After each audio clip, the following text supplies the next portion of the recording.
tous.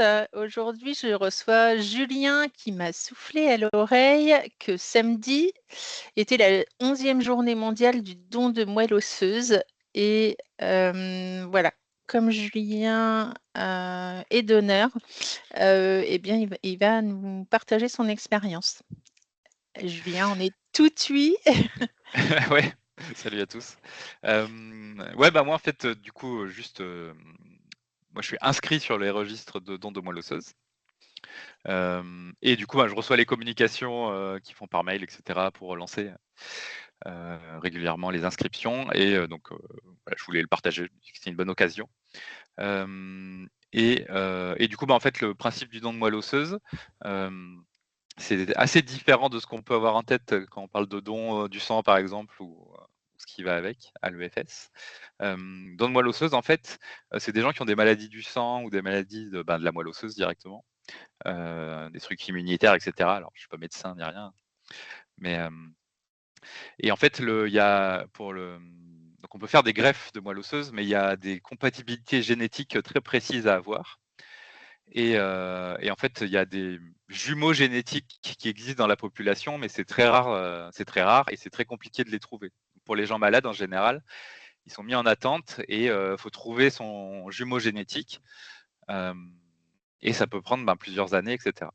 Oui, parce qu'en fin de compte, pour résumer, plus il y aura de donneurs, plus effectivement il y a une chance de trouver un jumeau génétique qui peut effectivement sauver quelqu'un qui a une maladie du type, leucémie ou cancer du Voilà, sein, enfin exactement. des maladies, vraiment, spécifiques. Mais, effectivement l'important c'est d'avoir le plus de donneurs inscrits, qui permettront effectivement de pouvoir avoir la chance Mmh. de sauver, quelqu'un d'autre en fin de compte. C'est ça, tout à Si fait. je résume, hein. Tu tout à fait bien Tu résumé. tu tu me dis si. Et du coup, en fait, dans les faits, comment ça se passe? C'est une simple inscription sur une liste. Donc vous déclarez, alors il y a tout un formulaire en fait qui valide un peu votre, éligibilité. Il y a des critères quand même assez précis pour être inscrit, donc notamment, il faut être jeune, c'est avant 35 ans pour les inscriptions, entre 18 et 35 ans. Ah bah, c'est mort pour moi du coup.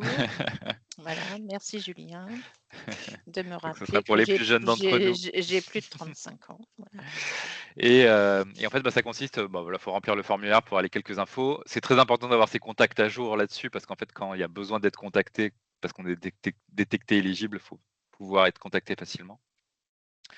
Et ensuite, après l'inscription, il y a juste une prise de sang à aller faire, pour qu'ils puissent, heu,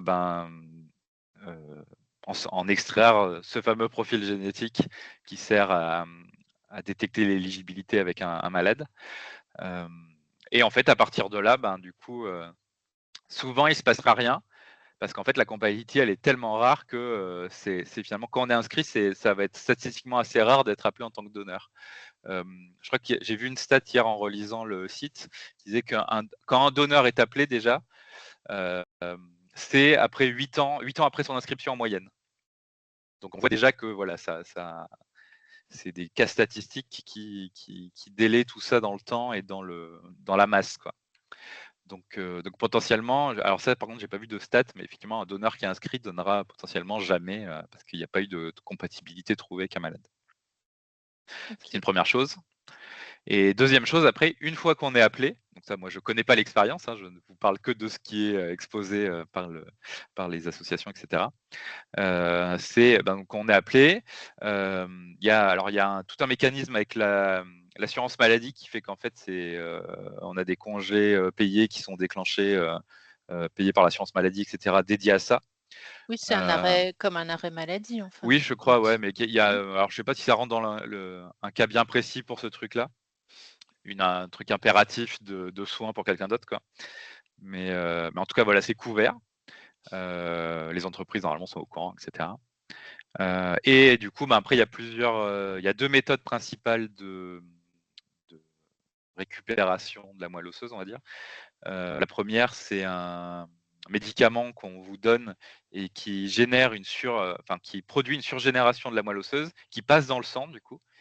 Et en fait, on vous fait comme un peu un don de plaquettes. C'est-à-dire qu'on vous prend du sang, ça passe dans une machine qui extrait la moelle en trop et ça vous réinjecte le sang, clean, et du coup, c'est un don qui dure 4 heures, en une fois a priori et après voilà, vous êtes tranquille. Ça, a priori, c'est la majorité des dons qui se passent comme ça et la une plus petite part des dons, alors je sais pas quels sont les critères, mais du coup, là, c'est carrément des ponctions directement dans les hanches ou des choses comme ça, heu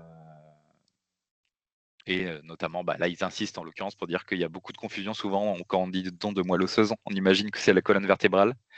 C'est pas du tout ça qui est fait pendant les ponctions. La moelle osseuse, il y en a partout, dans tous les os et du coup, bah, effectivement, ils vont chercher là où il y en a plein et notamment dans les os du bassin ou des choses comme ça.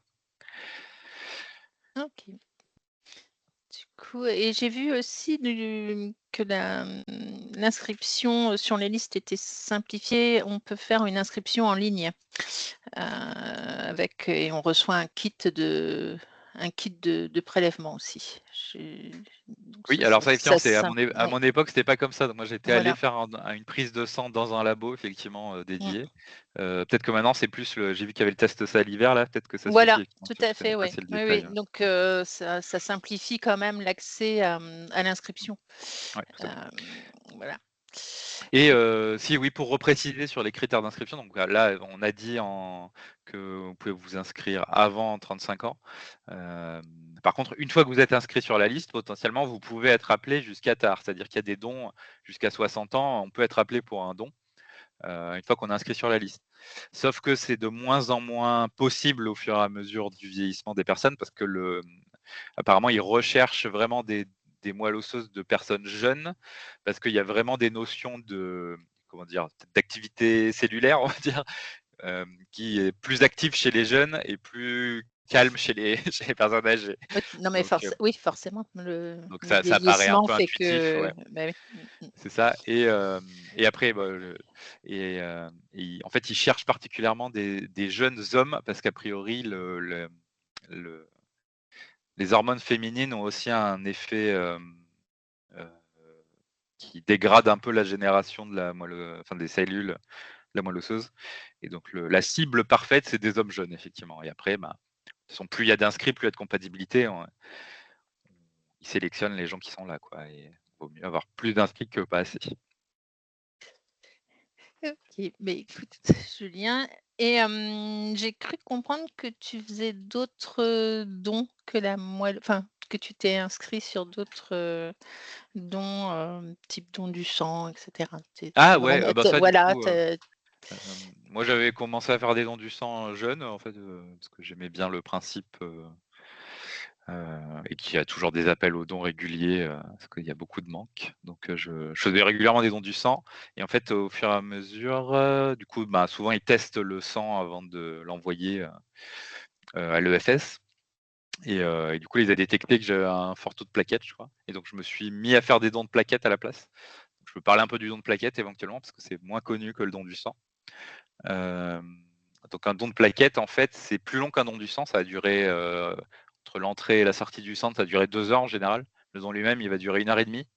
Hem Bah, c'est ce que je décrivais un peu tout à l'heure comme pour récupérer les cellules de moelle osseuse. C'est-à-dire mmh, qu'effectivement, on va avoir une l'aiguille qui est machine, oui. dans le bras et la machine va Mmh. extraire le sang, traiter, extraire les plaquettes et renvoyer le sang, sans plaquettes dans le corps.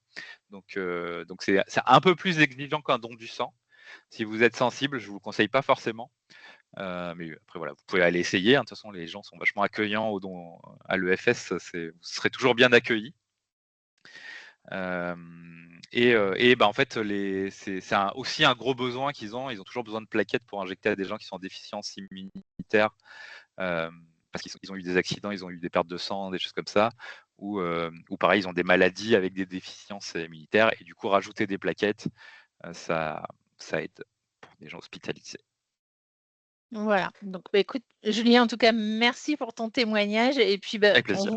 on vous invite vraiment, tous, si vous correspondez, aux critères demandés, allez-y, ça peut sauver des gens. Allez, bonne journée, à bientôt. Bonne journée, au revoir.